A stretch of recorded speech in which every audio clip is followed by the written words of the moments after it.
right, welcome back to the Survival and Basic Badass Podcast with Kevin and Chuck. Today, we're going to talk bushcraft. Now bushcraft on a podcast, kind of tough. I can't show you guys, what I'm doing exactly. Maybe a good opportunity for you to head over to our YouTube channel and, see what you can see there. But we're going to see what we can do. So anyway, bushcraft, why is it important? Well, the bottom line is you can either spend a ton of money on gear or you can actually learn skills that'll basically bypass and get around that gear. And honestly, I got to say there's something to be said for the kind of lost art of manliness, that art of, being able to hunt, fish, kill, protect, do that kind of thing, provide for your family, take care of them, forage, how to basically how to provide, right? That's in my mind what it is to, to be the provider, to take care of a family, to be the head of a household. It really comes down to having the skills to be able to take care of the things and the people that you care about. So bushcraft, I gotta say, is one of the most primitive, essential skills. Now, I know you're thinking that if we live in the perfect world and we're in New York City or whatever, and everything's there all the time, knowing how to make a fire or build a shelter is kind of irrelevant. And you know what? To be honest, in a way, that's true. But throughout history, we've seen that the world can really change at any time. And it doesn't always mean that it's going to be the way that it is today. And I think these basic skills, and I say basic, but I mean, there's a lot to learn out there, but these skills can be essential, to survival. So Kevin, what do you know about bushcraft? What can we talk about here? Well, first, I want to agree with you that listening to a podcast on bushcraft is not going to improve your bushcraft skills immensely. You can learn all sorts of bushcraft skills watching videos and listening to podcasts and be 300 pounds, stuffing cheeseburgers into your face at the same time and not have any actual abilities, I think, yeah. Now go ahead. It's really a hands-on thing. This is really something that you have to actually implement to learn how to do anything. Even the most basic skills, until you get your hands on it and start doing it, you're not going to really understand how it works or why it works or what you're supposed to be doing. Right. Well, I think it's like trapping. You can read a million books on trapping. And actually, we did a very thorough episode on trapping a while back. But the bottom line is, until you go out and see it and do it, it's just one of those things. You kind of put the time in and start developing it. But I think we can give you guys a lot of the information to get you pointed in the right direction and tell you what kind of skills you need to be thinking about and what kind of things, little tricks you might be able to apply and where to find it. So I don't know. Kevin, where do you want to start?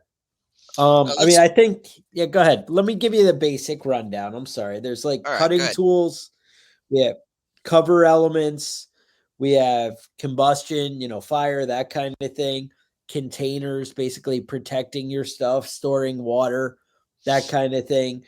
And then cordage, knots and all that. They say the 5 C's of survival, right? These are the things that you need to know. But where do you want to start? Well, let's start with the basics. The first 3 basics, which I consider, food, water, and shelter.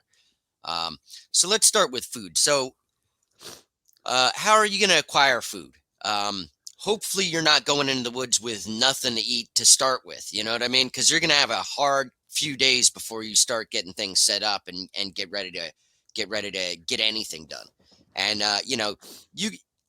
they say, I hear a lot of people say dumb shit like, oh, you can survive 30 days without anything to eat, but Well, maybe if you lay in bed and don't do anything, you might not die for 30 days, but you're not going to be capable of exerting any energy, you know? You Just could watch Netflix though. gonna burn a lot of calories unless you have something to replenish those calories. You're going to be in bad shape in the first day or two. Yeah. Yeah, well, like I said, we could watch Netflix though, right? Right. That's that's right. So so what are the basic ways that you're going to be finding food now? Uh, a lot of people say, oh, hunting. Hunting is the way to go, and that's what you need to do. Um, you need to just get out there and strangle a deer to death. Get out there and just chase it down through the woods and tackle it. Um, that's not really realistic. I mean, really, you have to start up with some basic stuff, and I say basic, but it's really complicated when we're talking about foraging. Um, Uh-huh. right now, this time of year is a great time to practice your foraging because fall, everything's coming to an end. There, all the nut trees are providing. Yep. There's mushrooms still out. Uh, there's a lot of stuff out there that's fat and ready to harvest, but you have to know what you're getting.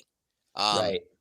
there are certain leaves and certain plants that you can eat can provide you a lot of the nutrients that you're going to need. Right. We think about food as calories, and that's great. You know what I mean? But a lot of the problems that you run into when you're have a lack of food is cognitive impairment, coordination, things like that don't really take a lot of calories, but it um, you're depriving when you go without eating, you're depriving your body of basic nutrients that it needs just to function.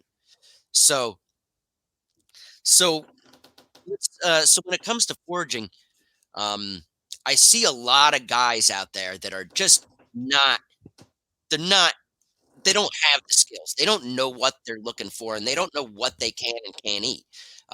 A lot of those mushrooms can provide you with a lot of nutrients, and a lot of them will make you just have diarrhea until you die. So it's important to know what you're doing.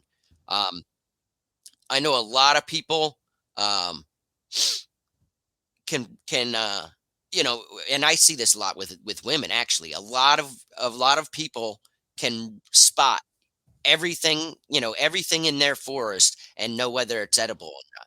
And a lot of foods you are edible, but they just don't provide any nutritional content. It's not worth anything. You can eat grass, but you're just going to shit that grass back out. It's not gonna provide any information, or any health benefit for it.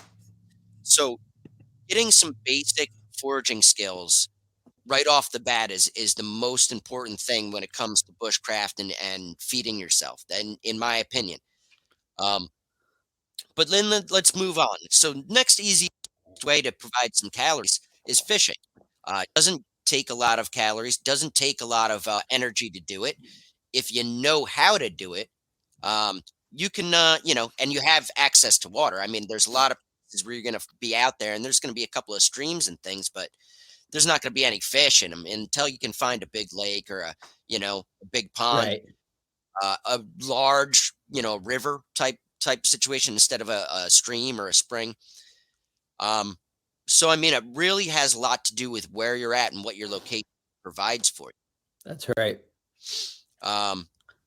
Now let's talk That about hunting. So a lot of okay. what we talk about with hunting um, involves having some sort of a weapon. I know it's hunting season in a lot of places. A lot of guys are out with the rifles It is. right now. A lot of guys are out with I think most places are past bow season at this point, but there I know a lot of you guys hunt with bows, do some bow hunting, and I think that's those are important skills and they're great. Right. Um Well, it's but renewable, also your arrows and all that. It's something you right, don't ever run out, of arrows. Now, obviously, you lose them. It definitely happens. They disappear slowly. But I gotta say, 10 arrows is kind of comparable to like 1,000 bullets. It's kind of right. it does pretty good on a good trade off. Yeah, no, I think that's a good point. And Another thing that goes with hunting is tracking. You can sit in a tree stand all day in the middle of nowhere, and if there's nothing coming by, you're just going to be out of luck. You have to know what's in the area and where they're going to. If you can set up someplace near a stream or you know near a field with a lot of food for the animals, you might you're going to do a lot better than just setting up in the middle of nowhere without doing any exploration beforehand. Right. Well, I think one of the things that people don't realize about hunting, it's a lot different than you imagine it. And I mean, the guys who are sitting in the tree stand right now, or who've been out there, listening to the podcast, or who've done this for a while, know what kind of patience it takes. I mean, in your mind, you're like, oh, I drive home from work and I see deer every day. Right. Well, yeah, that's maybe true, but that's not how it plays out. Dude, I see deer in my yard at least once a day. My trail cam, is picking them up left and right. I'm like, oh yeah. And then I go out there and I'm like, they were here yesterday at 7 a.m. Why aren't they here? And I went through the same thing with the fox that I was trying to get for forever. It's Right. funny. The first fox, it came so easy for me. This guy was out in the yard and he gets my chickens. I set up a trail cam, and I think 3 days in a row, he was like, came walking through it like 11 PM or something, right at the right spot. And I'm like, cool, I'll just go out there at 10:30 and be ready to Right. go. And sure enough, 11 o'clock, that guy all dumb and happy comes walking up the road, and yep, bang, got him. Everything's great. Then the girl fox, she'd show up at 10 o'clock one night. She'd show up at 3 in the morning the next night. Then she wouldn't be there for 3 days. And it didn't go like the fantasy in my mind. And my point is, everybody has that fantasy of, oh, yeah, I see him in the trail cam about 7:42. And I'm going to make sure I'm in there at 7:15 and everything's going to be good to go. And then you go out there for a week and you're there every day and you're freezing your ass off at the 50 degrees, and you sit out there for 4 hours because you're like, I know if I walk away, he's going to be here in 10 minutes. And then, you come back and you get in the house, you're drinking coffee and fucking trail cam lights up. Oh, there he is. He's out there. And you're like, Mhm. motherfucker, that's how it happens. And it's just not as simple as people imagine it. So the thing is, you need to put the time in. You got to go figure out what really works. How still do I have to be? What time is the best time that I'm going to see them? And like I said, trail cams have made it easy for us to kind of check out, hey, are there ever any deer in this area? Hey, where do they go? Where should I set up my tree stand to be able to get the spot where they're hanging out? And when we don't have that technology available to us, we need to actually learn how to kind of track the animals and how to look for the signs that they're here. All right, this is deer poop sitting here. All right, these are the things we need to see. I know where I am here, people use dogs. People, they're putting deer piss out all the time, and whatever to kind of bring them in. That's the you, when we don't have all the extra tools available to us, we need to have the skills that we're going to be able to find them. The same thing goes with trapping. You have to learn, all right, what do I have to do to keep my traps clean from scents? What do I have to do to maybe cover up the scent? I mean, I know when I'm trapping, one of the biggest things I do is we take like fox piss and we'll put it on like a stump or something, because you know how dogs are, they can't resist coming over and pissing on somebody else's piss, because damn it, they better not be marking. Yeah. When your dog gets out and he gets into the neighbor dog's area, first thing he does is run around and piss everywhere to be like, nope, not there, that's Yeah. mine now. You got to claim it. But my point is not that too much talk about piss, but the idea is you need to learn what tricks, what skills really matter. What are the animals going to notice, and what can you notice to know where the animals are going to be? Kevin had mentioned mushrooms earlier. When you go out foraging for mushrooms and food, that's something I can't tell you about in a podcast, but somebody who is familiar with your area and offers a class on mushrooms. And if you actually start to apply those skills and look around, for what's available in your area and pay attention to that, you can really develop something. One of the things with foraging, a lot of people say that you burn as many calories out searching for stuff. Obviously, this depends on the area and the season that Right. you're in. But if you can learn to recognize what you're walking by as you just go through the woods or what's right around you, if you really open up to what's available to you, then you can start to grab these things a lot more. And it can be a great supplement while you're out setting snares or doing trapping. Now, I have to point out snares are illegal in most places for catching animals, but these are skills you want to learn and understand. Um, setting snares along a tree branch can be a neat way to get squirrels. You may want to look into that. But Hmm. anyway, Kevin, sorry, not trying to hijack the conversation. That's all right. That's all right. Let's move on to water. Okay. Now water is the most necessary thing, and hopefully, if you're out there, um, you know where the water is. Obviously, if you're lost in the woods, you're going to start moving downhill if you're trying to find some water because that's where the water goes. But you can't just find any water any place and grab it and start drinking it. That's not the case anymore. It used to be much more. It used to be a lot safer to drink running water. Um, Yeah. a lot of things are pissing in it now. Giardia is a real thing, and Giardia is not naturally occurring in the streams around North America. What it is a lot of campers, hikers went out there and just started pissing randomly, pissing in streams, pissing all over the place, and infected a lot of the wildlife um, with this bacteria. And it can really put you in bad shape if you get a case of Giardia. And Yeah. you just have to be conscientious of what's upstream, what's downstream, and what's around that area. Um, Yeah. so if you're looking for safe drinking water, your best bet is to first filter it through something simple. You can use something easy like a t-shirt. You're basically looking to get the leaves and the sticks and all that pond scum out of there first, and then you're Right. going to want to bring it to a rolling boil for 5 minutes. That's the standard use for water. Now, if you don't have pots and pans, if you don't have anything to boil that water in, it can be really tricky to try and purify that water.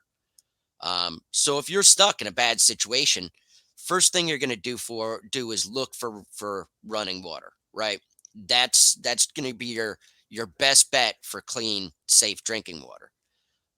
When it comes to a lake, though, that's a lot more tricky. You don't want that water that's right by the side that you can get to. The safest water in a lake is way out in the middle of the lake at the very top. You know what I mean? You're going to need to go swimming out there, or you're going to need some sort of a raft to get out there and get to it. Um, I don't recommend just drinking water without boiling it first, but sometimes you're in a bad situation. I've done it plenty of times and thrown up and got diarrhea plenty of times too. It's great to do these experiments when you can go to the doctor. You know what I mean? It's fine. Don't worry. You don't have to worry about a lot of things like Giardia and Salmonella and a million other of those diseases when you have a Right. hospital you can go to. You're not going to die in the United States from these diseases if you can go to a doctor. But if you can't go to a doctor, you can really be in bad shape by drinking some bad Right. stuff. Right. So Diarrhea is the number one killer in the world till COVID I got here, I guess. I don't know. Yeah, I guess so. I hear that. I mean, they say that access to clean drinking water saves 160,000 people per day. So, I mean, that's a lot of lives being saved by clean drinking water. I can't imagine what it would have been like living in a city in the 1600s where everyone's just throwing their piss and shit right out the window into the streets, you know. Um, but it's a big deal and it's important. And you know, we live in a great country where we can just turn on a tap and get clean drinking water anytime we want. Right. But when you're out in the woods, it's not the case. So it's definitely something to think about. Now, a lot of you guys do stuff like purification tablets. Those are great. I know there's some iodine pills that people use, and that works. Um, a small amount of bleach. You know, you don't want to use a lot of it, just a little bit of bleach.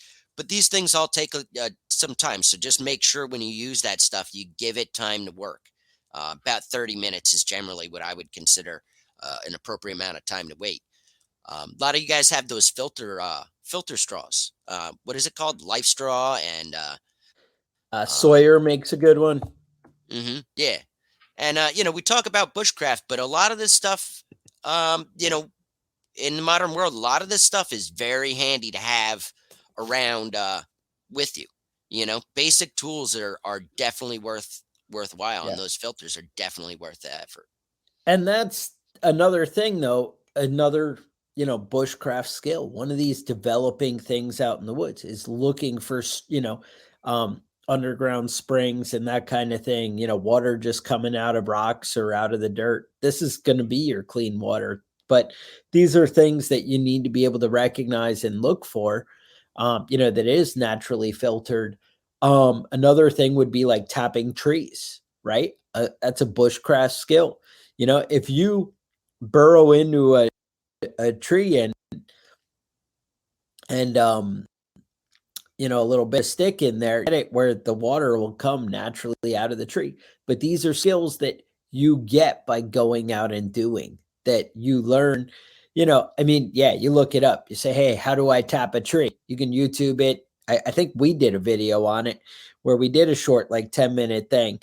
And that's, something that you learn by doing and going out. And these are the things that you want to take away, but you're not going to get if you don't go outside. Right, right. And you know, and a lot of this is hands-on stuff. Do you want to talk about shelter building for a few minutes? You know, we could probably do 3 or 4 shows on shelter building alone. But let's touch on shelter building for a few minutes. Um, Now, the main thing for shelter is to keep you from freezing to death, and you know, to keep the rain off your head. Um, you know, you're gonna need a bare minimum. You can build a lean-to and put bark all over it and keep the water out, but you know, it's a lot of work. And I would Right. recommend, if you're gonna be out in the woods, at the bare minimum, have a tarp with you. Bring something Yeah. with you that can be waterproof, that can help you, you know, stay dry. And that's a big deal. Right. One of the best starting points too is to go for the natural like wall kind of thing. When you see the fallen tree with the uprooted, stump kind of thing, and you have kind of a cavity from the roots coming up, and you have the natural protection from the tree or some kind of large tree that you can connect to, where and but that's where you got to start with something like that. Kevin, I didn't want to interrupt you. Go ahead. Yeah, yeah. So I mean, there's a lot of different shelters you can build. You know, lean-tos, little log cabin style stuff, and you know, a lot of different things. I know a lot of the guys up north will build the you know, the igloo type shelters, and you know, those are actually, they stay pretty warm inside. You know, they say if you get it small enough and the right size, you can just run a candle in there to keep it, you know, right around 30 degrees, keep it from melting on you, but also keep you from freezing to death. Um, so a million different ways to build a shelter. Um, you know, there's A-frames, and the basic idea is that I'm not going to tell you how to build a shelter right on this podcast, but because it's not going to be very useful for you. The best way to do it is you have to get out there and do some shelter building on your own. See what works and see what's going to be helpful. See what's going to keep you warm, and you know, see what's going to keep you dry. Um, let's move on to fire building. Um, I know there's there's a lot of different ways. A lot of people have specific stuff that they do. Um, Talk about ferro rods and flint and steel and all that sort of stuff. Uh, Personally, I prefer a bunch of lighters. What? Throw 5 Bic lighters in your backpack. There's no reason to be out there like some asshole spending 45 minutes rubbing sticks together trying to get something started. You're Uh, telling me that Brushy Bill carries a lighter? 100%, Uh, 100%. Now, so there is some drawbacks, though. There are absolutely some drawbacks to carrying a lighter. If those lighters get wet, you're going to be out of luck for a while until they get dried off. So let me give you uh, a basic run through here. So first thing you're going to do, you got a wet lighter. It's not working. First thing you're going to do, um, you're going to take a cloth and dry off that lighter as much as you can. All the little, nooks and crevices in that lighter. You're going to get everything as dry as possible. Shake it around, get the fluid inside the lighter agitated, and you're going to start sparking that lighter. And those sparks are going to slowly dry it out, but it's going to take some time.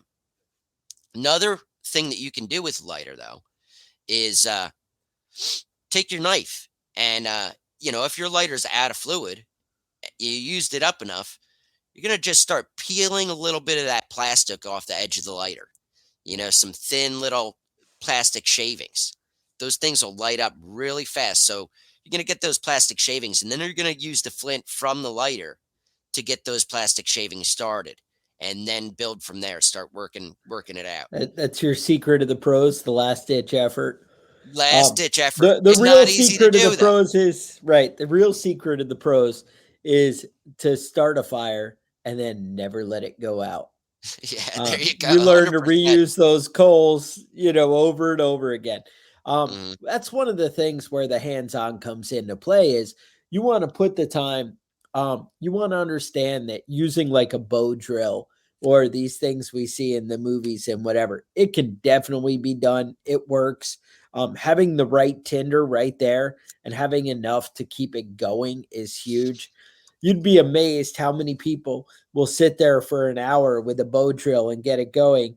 And then that tiny bit of tinder they had there to get it started burns Burns up in a second and they didn't light anything with it. And they're like, right. no, it's all that energy kind of goes to waste. But that's where that practice and experience, comes in. You put the time in when it's not as essential or life threatening situation. You be ready. To learn to build these little mouse nests, and people put the dryer lint in their pocket and they just carry it around with them and stuff. I mean, some of you take that as crazy, but some people just get in the habit of using, keeping these things available to them, but also learning to recognize it when you're out in the wild. Hey, that would be great. Look at this little mouse nest. Look at this, dried out stuff that's been sitting here, this actual bird's nest that I can use to start my fire. These are things you want to learn to recognize and see. And as you do these things and you spend the time outside, you're going to realize what's important and what you should be taking advantage of while you're out there. So there's another thing called a feather stick, right? So you can't find any good kindling, you can't find anything to start it. You grab your knife and you peel off little shavings. And a feather stick, you still leave it attached to the one stick, and it just like flares out, kind of looking like a feather. And you can use that to go ahead and light stuff, or you can just peel the shavings. But creating your own kindling, turns out that's a thing. Um, in order to do that. And then some of the best ways to start a fire, learn about the little different methods. A teepee is a great way to start. Usually, I have some kind of bird's nest kind of thing in the middle and like a small twig teepee. And honestly, a teepee seems to be the best kind of fire way that you can do it for building a fire. Now, work with me. If I'm cooking, that might be my starting point. And then you move into like that log cabin kind of setup or different things. And if you don't know what I'm talking about, you need to be getting outside. You need to be, getting into nature. But you can just keep building on these things. But like I said, you can just whittle up little things, cut up those shavings. But in order to do that, you're going to need a sharp knife. Kevin, you Right. know So about sharp knives? let's talk about this because I feel like there are a lot of people out there carrying dull ass knives around, and when their knife gets dull, they just go out and buy a new one. So there's some basic things that you need to know when it comes to knife sharpening. So let's talk about this. Um, now I know William wanted us to hit that's right. on It was a knife couple of months sharpening. ago, and we So didn't get right to it because you can't do a whole podcast on knife sharpening, but um, we're going to talk about it now. So first thing you need is a good sharpening stone. They're okay, not cheap. You can get them fairly, most places, but they're not cheap. And you're going to want to take that stone and you're going to want to get a nice coating of oil on there. I use olive oil sometimes. Some people use grapeseed oil. It doesn't really matter. You just want something that you can even use WD-40 as long as you're not planning on using that knife for to immediately start cutting up food. And so you're going to want to take your knife and you're going to want to put it at a perfect 90-degree angle to that stone, right? And then you're going to cut that in half. So that's going to put it at 45 degrees. Then cut that in half again. That's going to put it at 22 and a half degrees to that stone. And you're going to want to slide that knife away from the blade along that stone. And that's going to give you the best, sharpest edge and the cleanest edge that you can get. Now, some people don't use oil. That's fine. It doesn't sharpen as evenly. A lot of you guys I've seen, and I've done it myself, will get a file or get even a grinder, and that's fine if you've got something that you really don't need to be perfectly sharp. If you're cleaning up lawnmower blades or something like that, that's fine. But don't do right. that on your personal knife. Just use a That, sharpening stone. And no, I know they sell a lot of little gimmicky things where you can yeah. slide your knife through this. It's a good way to cut your hand open. Those things. Just, it's fine if you like those things, use them. That's fine. Personally, I don't ever use those things because you got a good chance of slicing your hand open with those things. They're just not the safest way to clean a knife up. Now, if you keep your knife sharp, you can sharpen them on the sharpening stone just a couple of seconds, before you use it. Every time I go to cook or do something in the house with a knife, I'll just spend about 30 seconds sharpening the knife up on either edge just to keep it clean and ready to go. Even if I'm just going to cut up a tomato or a vegetable for dinner, I like to keep those knives sharp because it's a good tool to have, a sharp knife. A dull knife is just going to make a mess out of stuff, and you're going to end up using more force than you have to and end up smashing getting a good cut. And the truth is, dull knives, people cut their hands with dull knives a lot more often than they do with sharp knives. Keeping a sharp knife is the safe way to go with that stuff. And I just recommend keeping even your little pocket knife, keeping them sharp and keeping them ready to use. So there's the basics. But again, you got to practice with it. You got to do it a little bit to get a good hand on it. Right. So that's the thing. And the same thing goes with like an axe. You got to keep those sharp. And I got to say, getting to know an axe, and it's funny, when I first got like a decent axe, I used to like keep it in my bedroom right next to the bed. And it's funny, not like, oh, I'm worried about predators, but I was like, nobody's touching my axe. Leave it alone. It's Right. mine. I want to keep it nice and sharp and right next to me. So I don't even know how you say the name. There's a company, Gransfors Brooks, and I'll Uh-huh. put the name in the show notes. And their axe is to get a decent like forest axe or big, like woodsman kind of axe. You're probably in the like $300 neighborhood, or maybe even a little bit more for a decent size. Like they have hatchets and Yeah. stuff for like 190 or something. And Mm-hmm. but I did like tons of research, and I found out they were actually making axes for Husqvarna. And Okay. what it was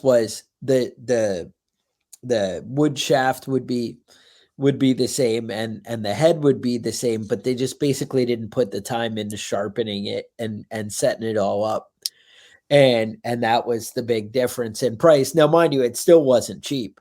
And it's Mm-hmm. not, I'm not saying go buy a Husqvarna axe. They're not all the same. But I did tons of research, and they were like, if you buy this one model, and you'd see it in all the reviews and stuff, they were like, oh, it's even got the stamp in the head, from the company. And so anyway, I go and I take it home and I sharpen it forever.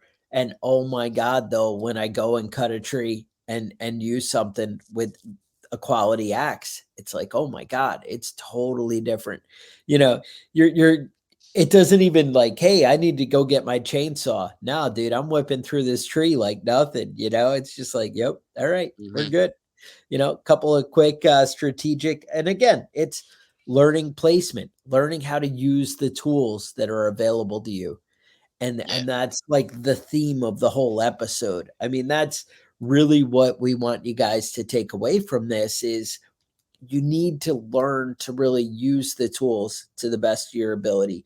And we all talk about survival and yeah, I'm the tough guy. Look at me. I have my bag full of gadgets. Navigation, understanding the time of day by looking at the sun. Just start recognizing these things and look, understanding, hey, which way is northeast, southwest? How do I know which way? Oh, look, I can look at the sun. Oh, it rises in the east and sets in the west. All right, I have something to go here. All right, the sun's over there. All right, but it's noon. What do I do? These are the things that you learn from practice, right? You Mm-hmm. learn to start to pay attention to what's around you. It's nighttime.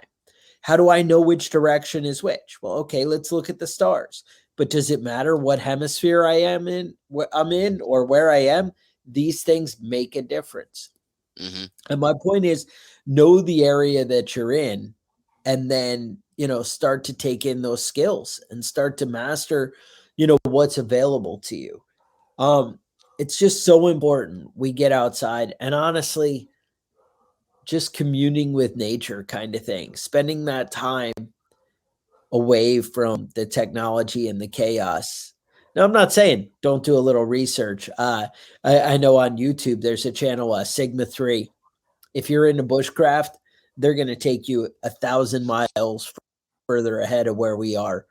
As far as what we can offer in this podcast, they have stuff set up to show you, to teach you, to make containers, to make things out of clay, to actually harden pots and do things to make outdoor bowls and that kind of stuff. They put the effort in and teach you a lot of the skills.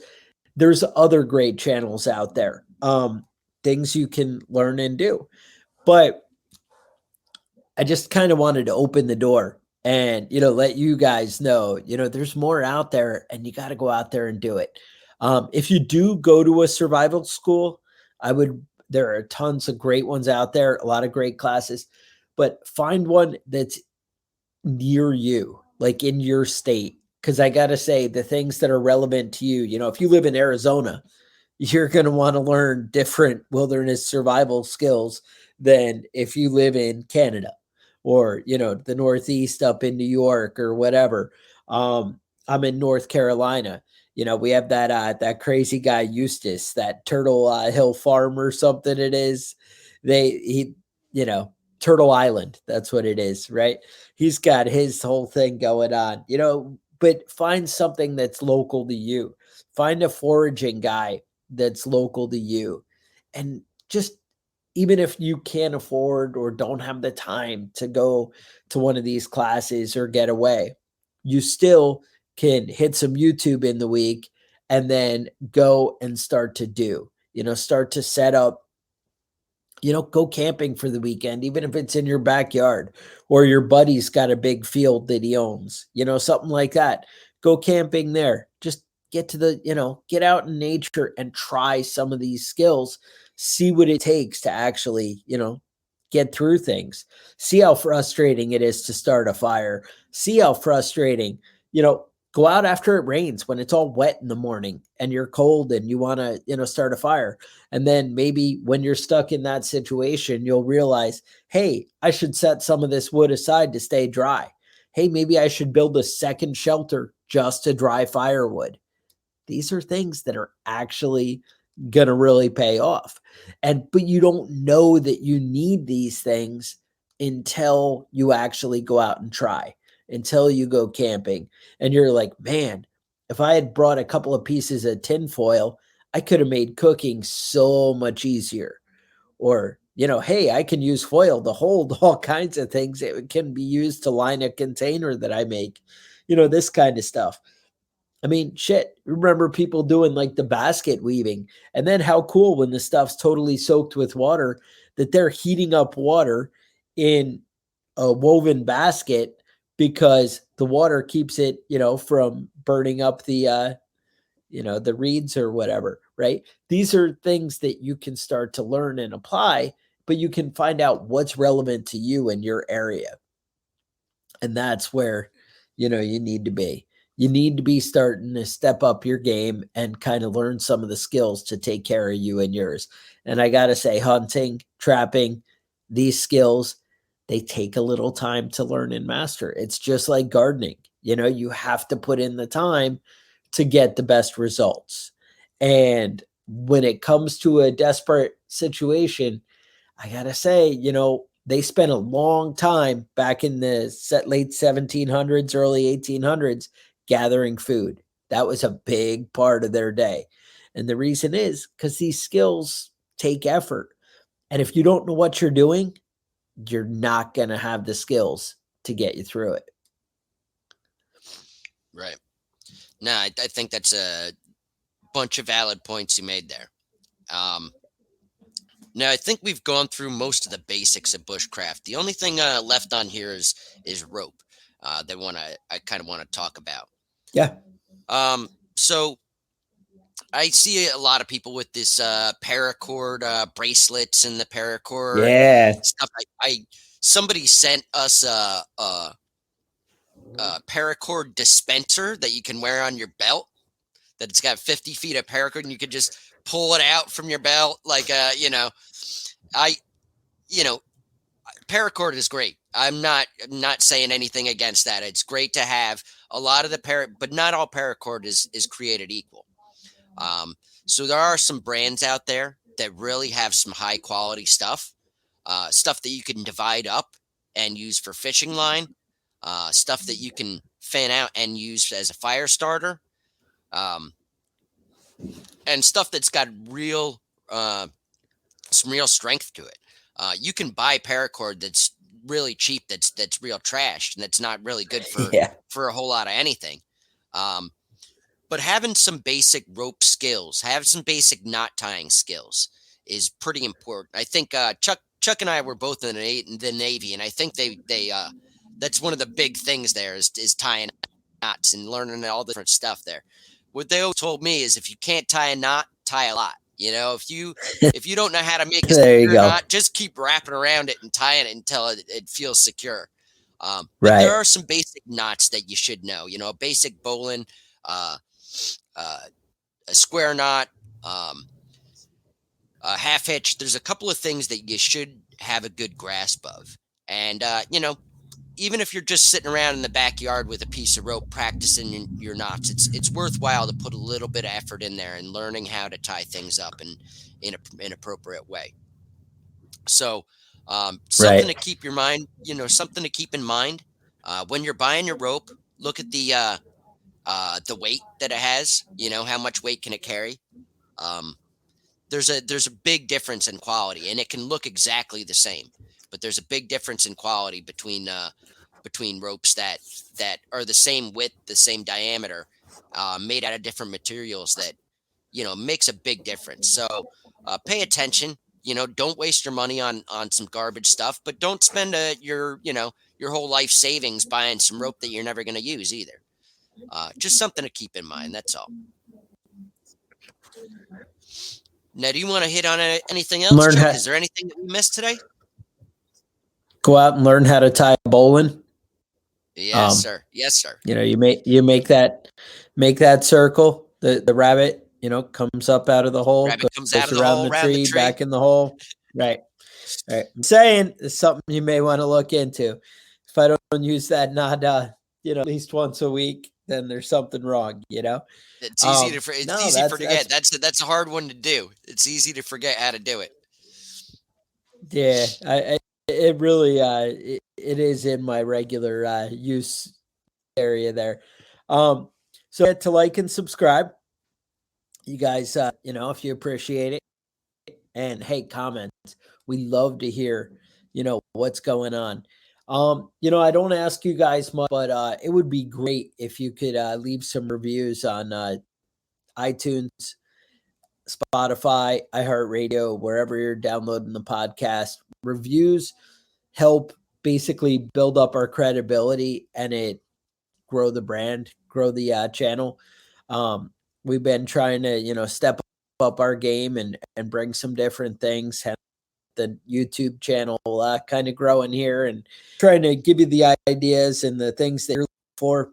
If you have show ideas, email us at preppingbadass@gmail.com. We also have a webpage, preppingbadass.com, where we have an email list you can sign up for. We also, sell some badass, that kind of stuff. You get one of those don't give them an inch shirts. You want one. And you may want to check that out. But sign up for the email list, and that way specials and sales and things come out, that are cool, or we do a new live episode or something. We can keep up to date so you don't miss a trick. But otherwise, I would say that, that's pretty much where we're at. Stay safe, and we'll talk to you guys next week. The Survival and Basic Badass podcast is a proud member of the Self Defense Radio Network.